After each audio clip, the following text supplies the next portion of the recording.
Hey everybody, welcome to Pop Culture Philosophers. I'm Rockin Robbie Billups, and it's time for the weekly Pop Culture Wrap-Up.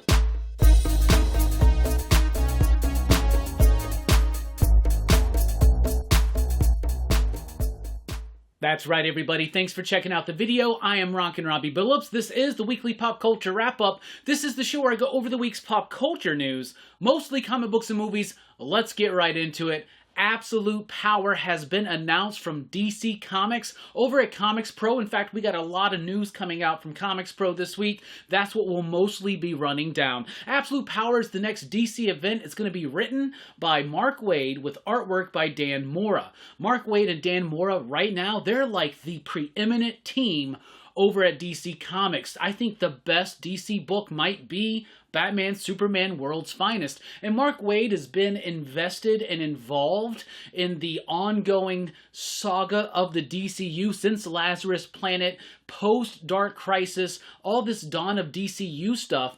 It all feels like it's naturally and organically leading into something, and that's because of the guiding hand of Mark Waid. So Mark Waid's the perfect writer for this, and Dan Mora is the perfect artist, 100%. Nobody does superhero comics in 2024 quite like Dan Mora. He's absolutely one of the best in the game. Now, this is building up on a lot of things that have been set up from the DCU for the last year, right? Including the rise and consolidation of power of Amanda Waller, this new Brainiac Queen that's about to be introduced in the House of Brainiac, and even Chip Zdarsky had a hand in this in his Batman run when he set up Zur-En-Arrh to remove itself from Bruce's psyche and into a robot body. So we kind of have like a counterbalance to the Trinity of Good, which is Superman, Wonder Woman, and Batman. Kind of got a counterbalance to that, an inverted trinity of evil yet again, but in a different way with the Brainiac Queen, Zur-En-Arrh in a robot body, and Amanda Waller. I'm excited for this. I'm excited for this because Dan Mora and Mark Waid have been killing it on World's Finest. DC actually feels like it's been leading into this event, and I'm 100% ready and down for it. It's going to start in May with a free comic book day issue. June sees the release of a one-shot. I don't remember what it's called right now. And then I think July is where we get the actual series. Now, of course, there's going to be a lot of miniseries. There's going to be a lot of tie-ins. Going to be a lot of obnoxious stuff and fluff that we're typically used to in the comic book industry. So all that aside, I'm very excited for this. Very excited for this announcement. Very excited for this team. Very excited for this event. And I haven't really been that excited for an event in a while. Like a long time. Like years and years. Decades.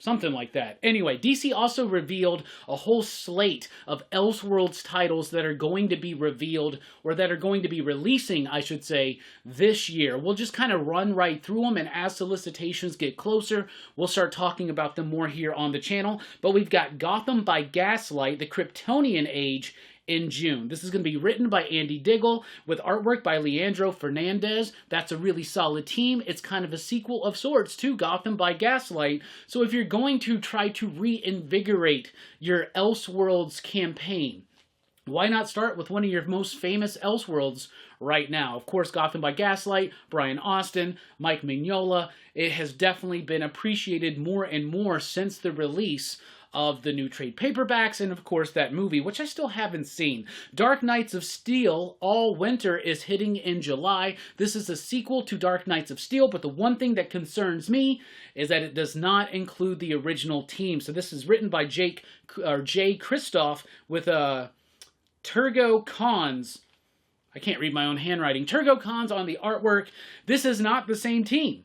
It's not Putri. It's not Taylor. This makes me feel like this is just kind of like, I hate to use these words, but cash grab. It just feels like doing it for the sake of doing it because the first one was successful. I really liked Dark Knights of Steel, And if I would like to see a sequel, but I'd like to see the sequel done by that original team. But we'll see what happens. You know, I got to reserve full judgment until it releases. DC vs. Vampires World War V. That debuts in August. Written by Matthew Rosenberg with Otto Schmidt on the art.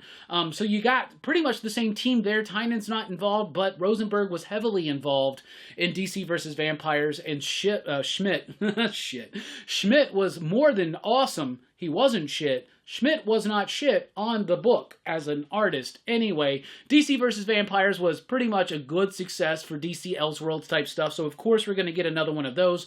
Batman the Barbarian, debuting in September from Greg Smallwood. Greg Smallwood, artist of Human Target, artist of part of Jeff Lemire's Moon Knight run. Greg Smallwood rocks. He's awesome.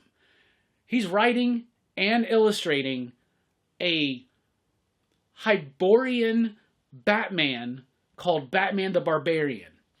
You know I'm here for that. Then we got Green Lantern Dark in October, written by Tate Bromball, with artwork by Werther Dell'Edera. This is a dark horror fantasy take on the Green Lantern saga. Tate Bromball's been doing a great job on the oddly pedestrian life of Christopher Chaos, and of course, you know Werther Dell'Edera from Something is Killing the Children. So that's going to be cool. Then we got Batman Nightfire from Clay and Seth Mann. That debuts in November, I think. I didn't somehow write that one down, but that's one from Clay Mann. I know a lot of people are fans of his work. This involves a Bruce that goes back in time to try to fix Gotham because he has to burn it down or something. I don't know. I read the solicitation. It didn't really quite make sense to me, but we'll see what happens. The Ultimates is debuting in June from Marvel Comics. I've known about this for a while. Most of us have, but the rumors have been swirling, and now it's been officially announced. The Ultimates, part of this really successful Ultimate line that Marvel is releasing right now. Ultimate Spider-Man, Ultimate Black Panther. We got Ultimate X-Men by Peach Momoko on the horizon. And now we got the Ultimates by Dennis Camp and Juan Frigeri. Let me tell you something, y'all. This is going to launch in the Free Comic Book Day issue. Dennis is, I consider, a homie of mine. I absolutely love the work of Dennis Camp. We've had him on the show to chat about his work a couple of times. I do believe we are going to get something scheduled up for this year to talk again before the arrival of Ultimates. So let me just get personal real quick. Let me break the kayfabe, stop talking news, start talking real. This is where we get real. It's the real world. Dennis Camp was the first comic book creator, right, to like point me out to other people, to mention me on social medias, to reach out to me and thank me for like covering his book. This was back in Maxwell's Demons. I like to think that I'm one of the first members of the comic book press that paid a lot of attention to Dennis Camp's work and elevated and tried to shout out how much I was enjoying it. So me and Dennis, we kind of got PCP and Dennis's career. They're kind of like connected, right? So I see this, which is, in my opinion, the absolute biggest gig that Dennis Camp's ever landed, and it's the Ultimates. And he has a lot to live up to. He's got the Mark Miller, Brian Hitch stuff, and he's got Jonathan Hickman, right? But if anybody can do it, Dennis Camp can do it. And let me tell you something. I guarantee you this book is going to be amazing. If you're not familiar with Dennis's work, check out Maxwell's Demons, 20th Century Men, Bloodshot Unleashed, and Agent of World. Those are some of the best books that have come out over the last few years. Top-notch writer, the way he thinks about comics. I encourage you, check out those previous two conversations we had with him on the channel, and you'll know why I'm so excited for Dennis Camp to be doing the Ultimates. The Ultimates already has a lot of hype behind it, that entire line. Y'all, this is going to be absolutely fantastic and amazing and ultimate. Even uncanny. All right, then we got Deadpool, Wolverine, World War III. That's going to be from Joe Kelly and Adam Kubert. Of course, time for the release of the upcoming Deadpool, Wolverine movie. This is exactly what Marvel needs to do. You need to do a short 3-issue series that is arriving at the time of the release of the movie. You got to involve the titular characters, Wolverine and Deadpool, and you got to get two of the absolute best at those characters there have ever been. Joe Kelly, a monumental run on Deadpool that is very much important to who Deadpool is to a lot of fans in the comic book industry, and also Adam Kubert, who is a hell of an artist and had an extended run on Wolverine that is very well known. So this is a perfect team for a perfect book at a perfect time. Then we got the X-Men Wedding Special in June. This is going to take place, instead of doing another Marvel Voices Pride book, they're doing this one. So it's a $10 comic, but it's about the wedding of Mystique and Destiny. Now, they've already been married, but we never really got a wedding special out of that. It was kind of retconned in, and so what they're doing is, I guess, renewing their vows or something. So it's a big celebration of the LGBTQIA plus community and lumping that in with the wedding special involving Mystique and Destiny. And I am all here for that. I think that's super cool. Do I like the X books right now? No. But am I excited for that? Sure. Enough. Scarlet Witch is debuting in June with the new issue #1, written by Steve Orlando, yet again, Jacopo Camagni on the artwork. I'm not really vibing with Steve Orlando's Scarlet Witch, and that's okay. That's fine. I think Steve Orlando's a solid writer. I think he's a solid dude. That being said, it is so unfair to Marvel to keep ending his Scarlet Witch book and relaunching it. So he had a Scarlet Witch book. It was gaining some traction, some fans. It was a small minority, but it was gaining a little bit of a following. You can keep that kind of momentum running for a while. Instead, they cut it off, rebooted it as Scarlet Witch and Quicksilver. Okay, you're already losing readers because now you got it's a different title. People think that's the jumping off point. Then you're going to end that book and then relaunch Scarlet Witch again. It's the same writer. It's the same story. It's the same vibe. Keep the book alive, Marvel. I cannot tell you how many times we have told you, Marvel, we are tired of this incessant just parade of cancelizations and reboots. Cancelizations and reboots. You are bleeding readers and losing momentum and stagnating as a company because you're doing that. And I don't understand why they're not paying attention. Hey, guess what? This Scarlet Witch series, it won't last long. Just so you know. And your issue #1 numbers will be boosted from the last issue of Quicksilver and Scarlet Witch, but it ain't going to be what it could be if you just naturally let this book find its audience.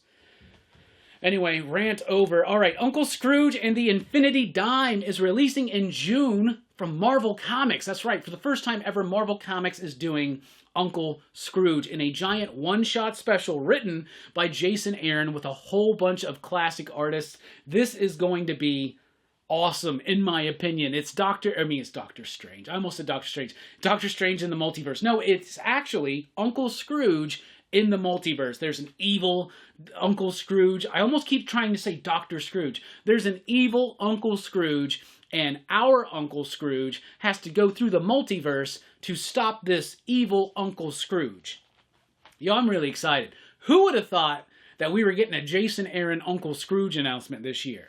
That was not on my bingo card. Speaking of Jason Aaron, he's going over to Berserker for Boom Studios as well. You know, Berserker, the Keanu Reeves book, they've been doing those one-shot comics kind of exploring the character in different eras. This one's exploring him in the old Wild West. I am rather excited for that. Jason Aaron doing a Western take on Berserker with Francesco Mana on the artwork. This is the artist of Predator: The Last Hunt, which actually impressed me this week. So yeah, I'm excited for that. Also involving Jason Aaron, how about this EC revival from Oni Press? EC Comics is back. It's going to be published by Oni Press. It starts this year. It involves a whole slew of creators: Jason Aaron, Brian Azzarello, Rodney Barnes, Cullen Bunn, Matt Kent, Sean Lewis, Kano, Peter Krause, Leo Max, Dustin Weaver. Some of the best in the industry are going to help Oni Press bring a little bit of shine back to EC Comics. We got 2 titles announced right now, including Epitaphs from the Abyss and Cruel Universe. One is a horror-themed book. The other is this weird sci-fi themed book, right?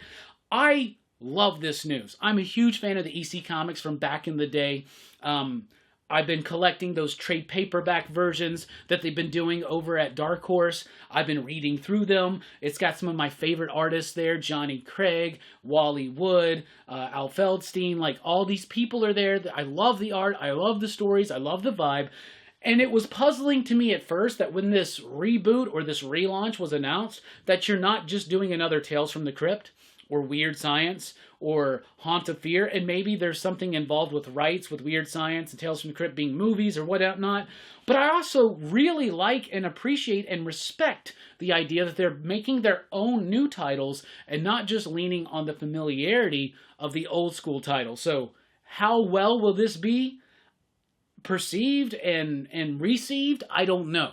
But I am beyond excited for this. We also, over at Image, got Blood Squad 7 announced. That's for May. Written by Joe Casey with artwork by Paul Fry. This is spinning out of Joe Casey's recent Dutch series. And it's basically, since Youngblood is no longer technically a part of the Image universe, we need to create a stand-in team, a fill-in team, or take some existing characters and maybe some new characters and fill in those Youngblood gaps in early Image history to once again kind of play with this shared universe that Image has. Joe Casey was recently here on the channel. I'm a huge fan of his work. We had a great conversation on Thursday night.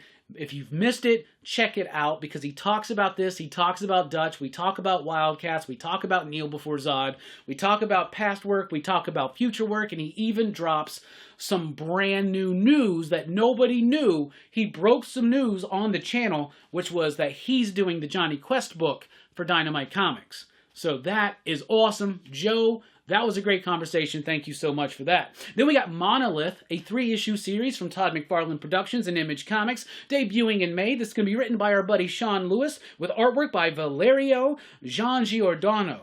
And this is the Monolith is the big, like, giant Hulk type Spawn characters that's been in the book recently. This 3-issue series explains his origin.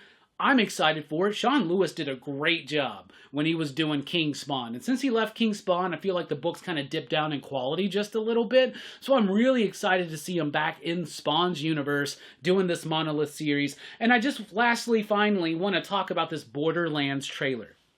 So Borderlands, a video game, something, I have no idea. It's a video game. I know that it's a property. I know it's a brand. And I know that they're turning that game into a movie. The only reason why I care is because it's directed by Eli Roth, who I actually just recently met a couple weeks ago. Eli Roth is one of my favorite filmmakers. I own every film that Eli Roth has done, from Cabin Fever through Hostel to House with a Clock on Its Walls to Death Wish. I love him. His History of Horror show on Shudder and his podcast, absolutely amazing. I am a huge fan of Eli Roth. Borderlands? That's what I've been thinking for a couple years since this was announced. All right, well, the trailer dropped, and I watched that trailer. And yeah, it's got some heavy Guardians of the Galaxy type vibes. And I know nothing about the game. That trailer looked awesome. Now, maybe that's the Eli fanboy inside of me coming out, but I was down for it. I watched it a few times when Jelani and Brooks came into the shop. We watched it together. It looks funny. It looks colorful. It looks action-packed. It looks cool. It looks not necessarily like an Eli Roth movie, but I'm so stoked for him getting this gig. I hope it's really good. And dude, Cate Blanchett as your main character, that's inspired casting. This isn't a role that she typically does, and I'm a huge fan of hers. Have been ever since Shakespeare in Love and Elizabeth and all that stuff. What in the hell? I say Shakespeare in Love. Why do I say Shakespeare in Love? Because it's lumped in with that year at the Academy Awards, Elizabeth. Judi Dench played Elizabeth. Judi Dench played Elizabeth and won the Academy Award in 1998. Did Cate Blanchett win in 98? I don't know. Somebody let me know in the comments, or maybe I just need to look it up myself. Anyway, that being said, Borderlands looks awesome. Looks really freaking cool. So I was down for it. So what do you think? That's what we got for you this week. What do you think about any of this news that we talked about or anything that we missed? There were other announcements. There was so much news coming in and out, whatever. This is just what I wanted to cover today. We'll talk more about it on Rockin Robbie Live tomorrow night. That's Sunday night, 7 p.m. Central Time. Also join us for PCP Movie Night. We're going to be talking about Jackie Brown Monday night at 8 p.m. Central Time. Thank you so much for checking out the video. I've been Rockin Robbie Billups. Be sure to like, share, and subscribe. And once again, drop a comment about anything you think about this news or anything that we didn't cover. Y'all keep on living, keep on loving, keep on learning. Station, pop, pop, boom!